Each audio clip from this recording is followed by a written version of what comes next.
What is worse to be on, Suboxone or benzodiazepine? And which one should you come off first? Almost everybody gets this wrong. Dr. B 360. Let's get started.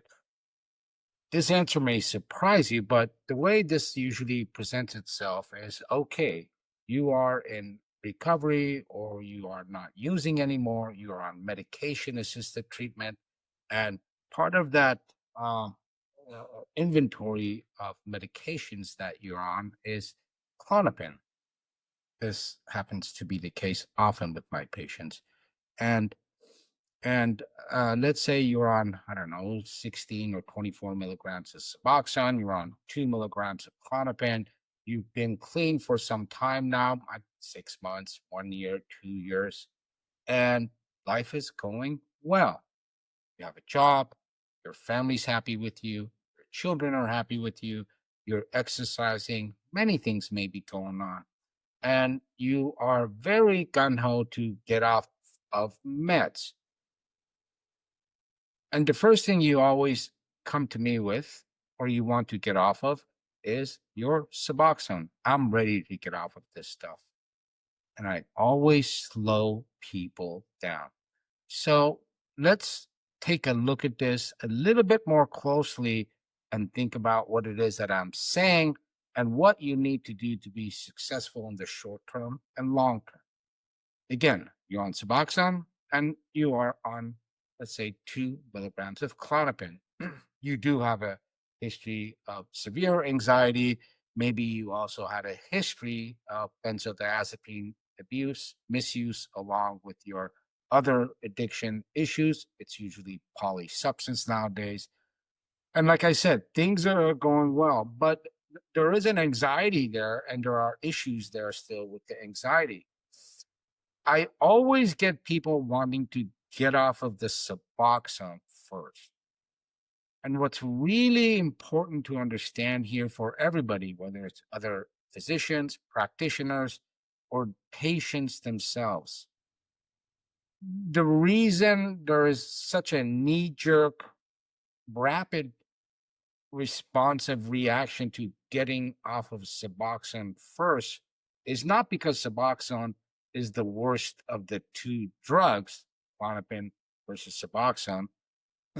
It's the stigma, social atmosphere, and the attitudes towards this medication. And when patients come to me, I always slow them down and remind them that the medication that is more concerning in the short and long term at every level, whether it's becoming dependent on it, the impact on your central nervous system, being able to deal with it the longer it stays on. It's the benzodiazepine and managing your anxiety outside of that. Number two, if you do get off of Suboxone first, it's very likely you're going to end up meeting more benzos, especially in those early stages. And it just simply doesn't make sense to be using benzodiazepines to get off of Suboxone. The way this should go, and again, there's many, many, many factors to consider here, and this depends on the skill and knowledge of the practitioner that's helping you along with this. So I'm not going through all of the potential scenarios or possibilities that a patient may have sort of attached to this scenario. I'm just really honing in on Suboxone versus benzos. Overall, the global impact of the Suboxone on your body versus long-term or continuing with the benzodiazepines, it's like comparing apple and oranges, I feel. You really want to be getting off of benzodiazepines first if this is the situation we're in. The other thing is that getting off the benzo first and leaving the Suboxone to stay on, Suboxone actually lends support and facilitates you being able to get off the benzodiazepines first, because that, that opiate property of it, and what Suboxone sort of adds to the picture, part of that withdrawal complex, the issue with opiate addiction is anxiety. Now you throw in all the other different ways that this kind of presents itself clinically. The person may have underlying anxiety. They may have started using drugs in the first place because of anxiety. But the point is that the Klonopin is the drug you need to come off of first and be able to make sure that you have capacity and coping mechanisms to deal with whatever anxiety, panic, or issues that you had when you got on the Klonopin, or we got you on the Klonopin. You were usually came to me in a state that it was necessary. I didn't start it out of nothing.